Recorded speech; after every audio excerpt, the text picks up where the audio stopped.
holiday season, my late mother Celia would make an apple cake square, and it was delicious.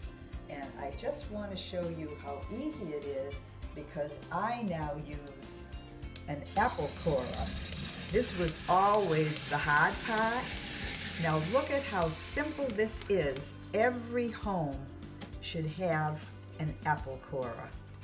And make sure the peel is off on both sides, cut it in half,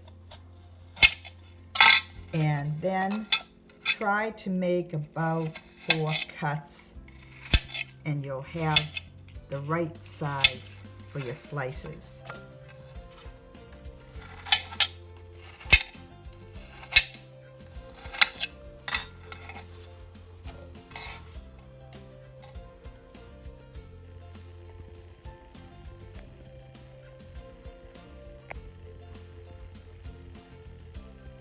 So you can see that I have about 10 apples already done, and this 10 or 11 apples done.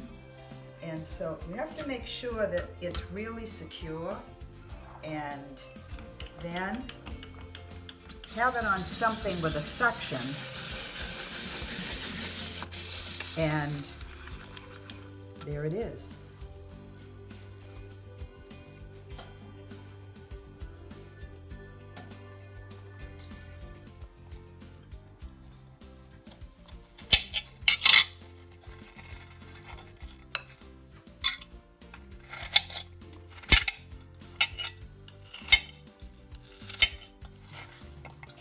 Now after you're through, you'll add some cinnamon and sugar.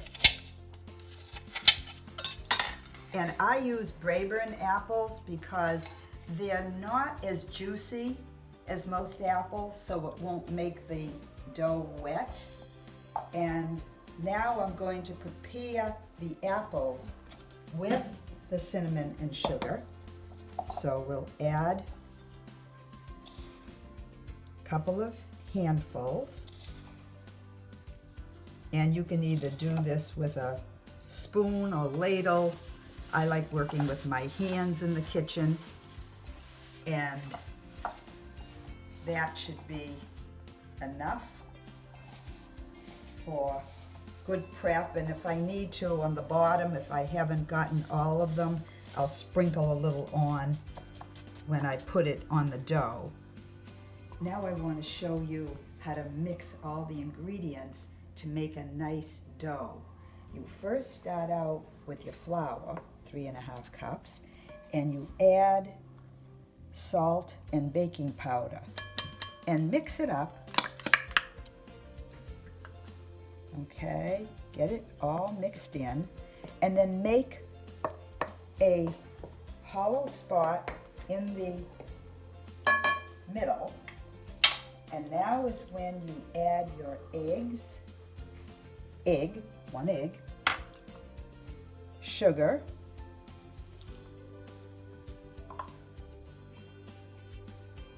and this is oil, and water, each is ½ cup, and a teaspoon of vanilla. Now, mix everything really well, and when it works up into a dough, you can take and use your hands. It works out fairly easily too. See it here?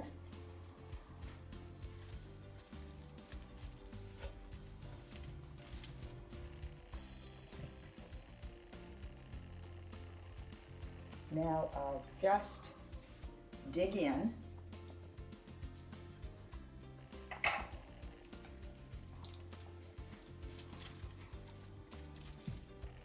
And it's important that you cut it in half and roll it out on wax paper. And I find it easier to put a little bit of flour on the wax paper so that it peels off onto a 9 by 13 pan. So there's the dough, and it's now starting to come together.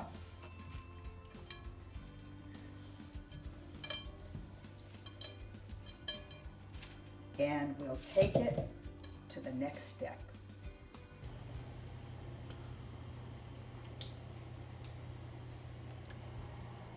What I have here is approximately a 9 by 13 piece of dough that I've rolled out.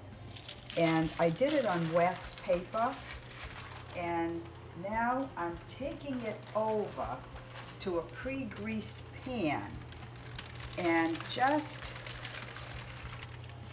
lay it on and try to move it into the corners. This is the kind of dough that's very easy to work with. If it breaks, you just put it back together. Now, get the dough into the corners. That's the most important thing. And you need to add a little bit of flour before adding the apples. It'll absorb whatever juice there is. There we have it. And now, see, I saw some water on the bottom. I'd like not to get the water in there.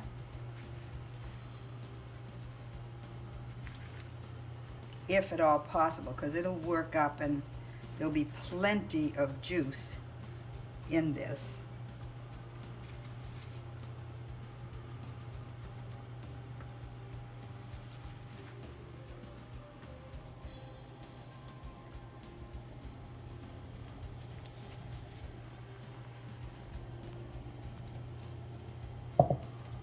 And I have some apples here for folks who have an aversion to cinnamon, so I use brown sugar and white sugar.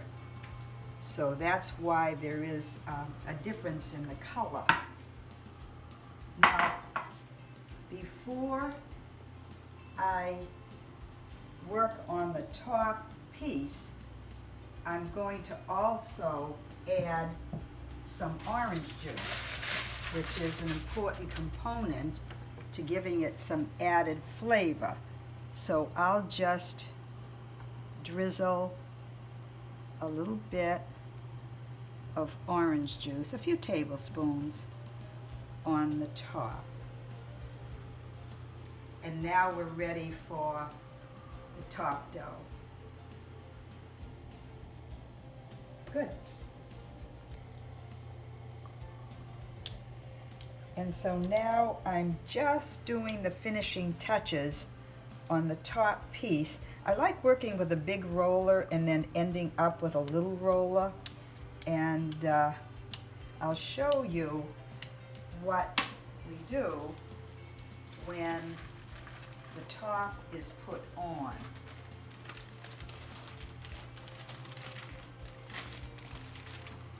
And don't be concerned if pieces break. I'll show you what you do.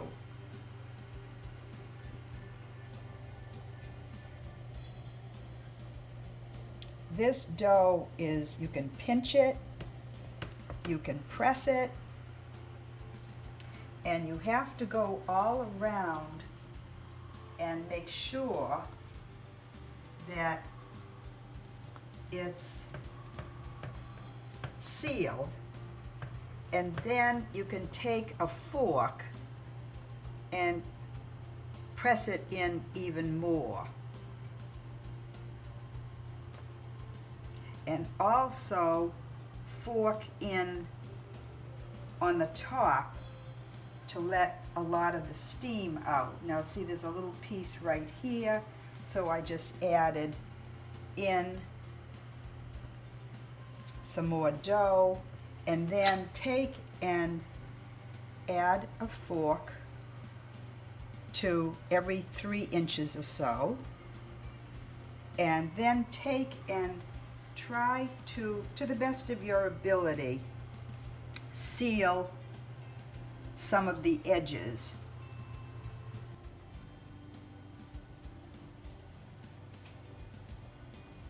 It's the same thing that you do for an apple pie. Just go around the edges and make sure that it's sealed in very lightly. And it's 350 degrees for 45 minutes. So here's the beginning of the finished product, and I'll be back soon to show you the results.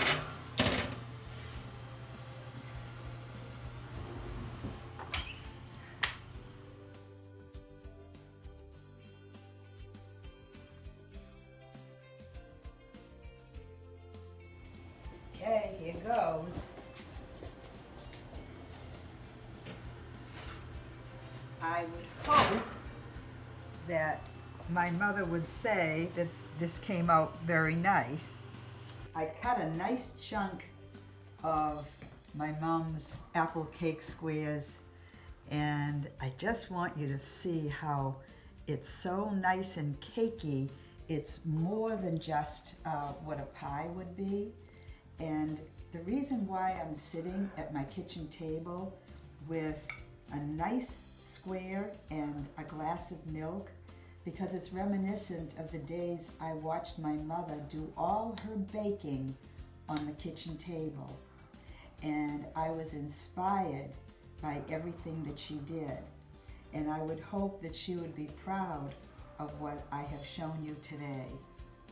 And so I hope you'll join me again on GLO'S Eatery in my kitchen at this moment in time.